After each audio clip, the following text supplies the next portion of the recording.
artinya untuk harinya ngabisin di arah frontlinernya, cleannya pun juga sama. Posisinya seperti itu. Ya Mungkin ditambah terakhir di buff kan. iya, mungkin minusnya adalah gimana caranya Clean ini nggak punya skill sustain escape. Kalau Kari, dia dikejar 1 lawan 4, 1 lawan 3, dia masih bisa kabur. Dia masih Dia bisa bisa, live. iya. Beda sama Clean, dia nggak punya flicker, dia nggak punya sprint. Oke, enough. Mungkin di skill escape mechanism, tapi kalau untuk main team fight war besar, front to back, menurut gua sama-sama punya power. Sama-sama Iya, bisa iya. ngancurin tank. Yang satu burst damage, yang satu juga True ngandelin damage. attack speed, true damage. Sama-sama menurut. Nah, aku kemarin malah kayak, ya oke. Kari bisa, di early game pun lo bisa melakukan poking. As Iya, long iya. Karinya nggak main stay like lane. Jo, Nah. kalau menurut gue untuk clean ya, mungkin dari berbagai macam marksman yang ada di dalam satu lane ya, clean bisa dibilang dari sisi dari awal ya, dari awal cukup dengan quick draw-nya itu udah bisa mengganggu banget loh. Ya, Pattern jaraknya. farming, estimasi, hanya saja kalau mau main jarak-jarakan mungkin masih banyak pilihan juga ya untuk bisa menghancurkan Kari di awal gitu loh. Karena posisinya aku ngelihat ya kenapa aku bandingkan Kari dengan Clean, karena ini sama-sama frontlinernya bakal Wah. dihancurin. Tapi signature hero dari Yaoi dikasih Profesor KB Oke. tanpa ada counter, entah Digi, entah mungkin Franco pun gak ada. Tapi satu hal yang bisa menutup pergerakan Yaoi ini ada Fredrin di sini. Ya, setidaknya Fredrin dari Diablo kayaknya sedikit agak mengganggu nantinya dengan energy eruption dan efek taunt yang akan diberikan kepada Chow dari Yaoi. Namun satu sisi kalau ngomongin tadi Ranger Mas bilang ada Clean, terus Pak Pulung juga bisa memfollow up dengan Clean. Kalau aku ya di God lane ketika berhadapan dengan Kari, aku memilih dua hero yang bisa memenangkan match up dan juga bisa lebih cepat untuk mendapatkan itemnya. Tapi bukan marksman, mage. Lunox, Harit itu dua hero yang sebenarnya juga dia bisa memanfaatkan untuk match emblem dengan mystery shop 10% potongan harga. Ditambah dengan nantinya untuk 1v1, Lunox juga memiliki power yang sama seperti Kari. Bedanya, Lunox itu kan nggak punya stack. Jadi dia ngeluarin satu cast assault ya damage-nya segitu, bakal konstan. Dan itu yang mungkin sempat muncul juga di beberapa tim. Salah satunya Onyx Esports yang kemarin sempat membawa Harit dan juga Lunox ketika Falcon juga membawa hal tersebut. Kalau gue udah nyoba ya kemarin gimana ya, gue menggunakan Melissa sih bagi gue lane ketemu dengan Kari. Benar dari modelsnya aja. Karena untuk dari Kari sendiri kan mengandalkan dari entah itu kaburnya dari pattern step-nya. Pattern step itu kalau kita bandingin sama models, itu kalah jauh pak jaraknya. Kalah jauh banget loh. Betul, tapi untuk tim fight besar sih Melissa agak cukup keberatan ya. Agak cukup kewalahan lah bisa kita bilang. Iya, escape ability-nya yang nggak ada. Minim. Minusnya di situ. Karena ya kita tahu lah yang mungkin yang bisa dibawa adalah Inspire. Sementara dia cuma fall in ya untuk bisa kabur. Dia cuma punya cuma itu. satu escape skill dan Iya. itulah dia beberapa hal yang mungkin perlu kita notes untuk satu hero yang sedang marak-maraknya di first pick. Anyway, sudah ada Yuzong, Akai, Cloud dan juga Harit yang di ban. Kita bisa sempat melihat bagaimana Karinya benar-benar dihindari daripada Harit karena memang dengan Zaman Force itu Chrono Dash-nya bisa no cooldown dan itu yang nantinya akan menahan semua dealing damage dari Kari dengan shield absorb yang dimiliki oleh sosok Harit yang berada di area gold lane dan mulai populer nih pelan-pelan. Oke, dan bahkan di RSG mereka sudah mengamankan satu buah Parsha. Bisa kita bilang posisi dari tim fight ini akan lebih dijaga. Karinya nggak bakal bisa masuk lebih dalam lagi. Melihat posisi dari kiri, Eko. Yang masih aku pertanyakan, apakah paling tidak ini akan di mid atau akan di jungler? Bentar.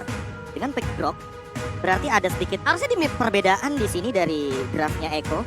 Karena entah ini akan menuju kepada Sunford dengan Grok atau Chow dengan Sunford di EXP lane. Entah mengapa ya. Iya. Drop ini tetap akan di EXP. Dia Kemarin akan, emang udah cukup populer kembali lagi dengan di EXP lane kan. Dan Fanny dari Call TC. oke, balik Kaltezi. Dengan adanya Fredrin di sini apakah nantinya akan ada pertukaran dari area jungle karena tentunya ketika Benedetta di area jungle agak sedikit dirusuh dan ketika belum punya level yang keempat gak ada Alexa Final Blow gak bakal bisa manfaatin pasif untuk berlipat ganda ketika kabur dari kejaran sosok Fanny yang masih terbuka dengan sangat bebas. Dipikir berulang-ulang kali untuk bisa bertahan di arah backline. Dan bahkan menurut aku pribadi, dengan marksman apapun ini yang akan ada di arah backline, ini bakal berat banget mengatasi Ah. pergerakan dari Kaltezi. Ya kan Diablo yang Benedetta. Diablo Benedetta, jungler untuk seorang Fredrin kali ini.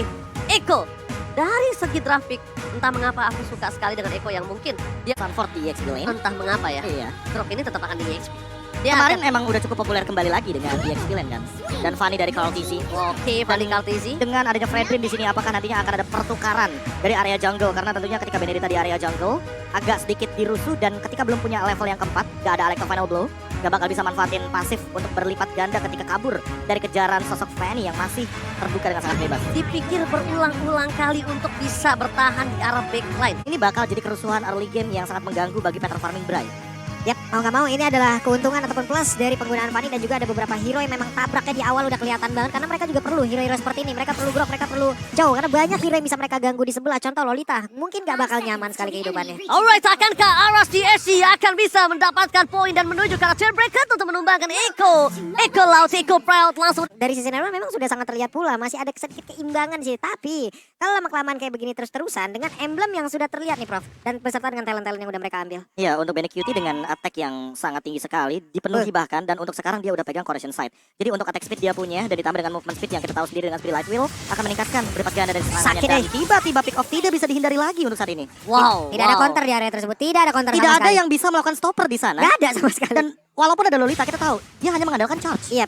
Oke, dua striker dikeluarkan. Frame menjadi pilihan utama. Coba Kaltisi kamu masuk lebih dalam lagi dan ternyata nggak bisa selamat. Dominant place yang dicuri oleh seorang Sanji berhasil mendapatkan satu buah prey. Bakal Wolsey kali ini bakal coba untuk mengejar sedikit, tapi itu hanya menjadi malapetaka untuk dia karena dia tidak memiliki damage tambah, tidak ada follow up damage. Jungler Prey berhasil ditumbangkan. Diablo di bottom lane setidaknya melakukan distraction, tapi lihat Sunford, damage terlalu besar. Wajah dikeluarkan, dapatkan salah pick off from Sunford. Sanford. Sanford. Anak muda 16 tahun dari Filipina ini memang selalu mencuri perhatian dengan dia notice bahwa udah nggak ada an eye for an eye. Jadi Diablo ketika sudah tidak memiliki skill 2 lagi, dia tidak memiliki immune. Dan hal tersebut yang dia manfaatkan. Plus bonusnya Turtle.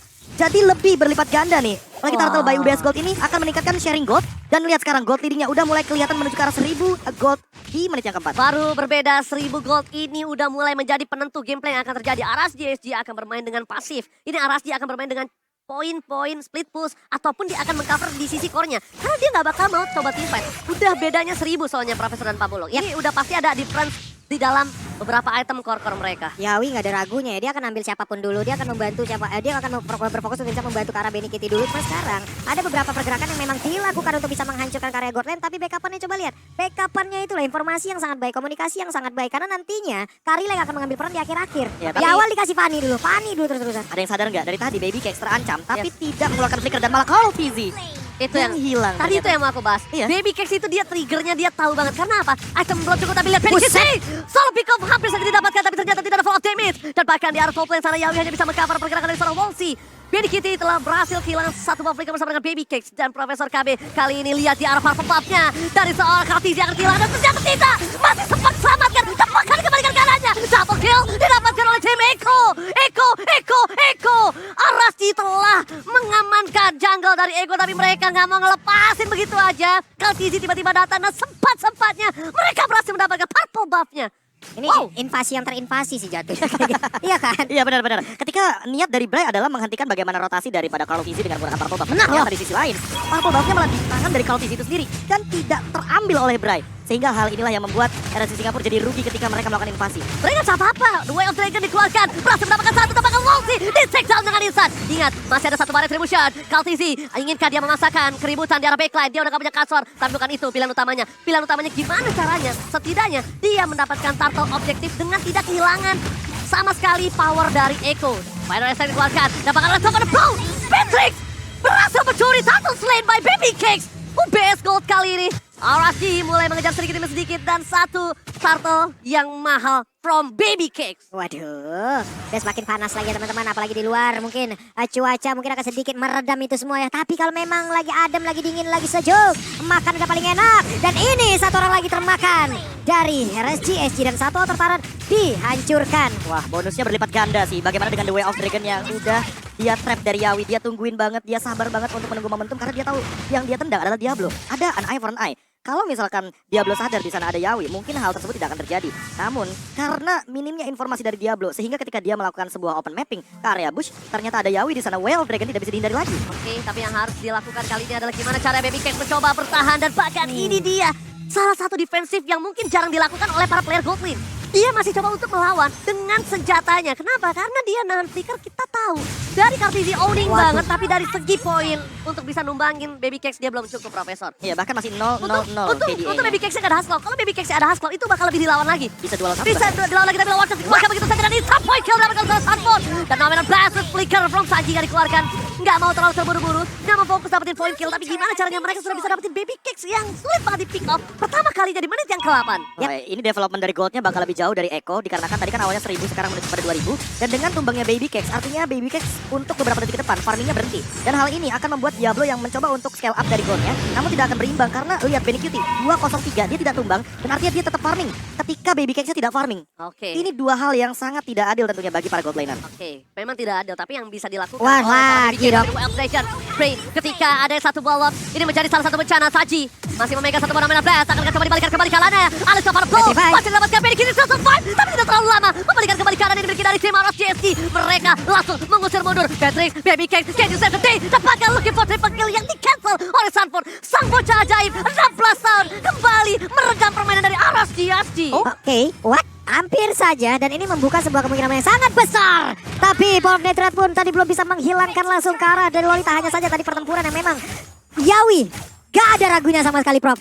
Ini adalah komunikasi yang baik, yang dimana mereka semua di saat Yawi mengambil siapapun itu, mau yang tebal, mau yang tipis.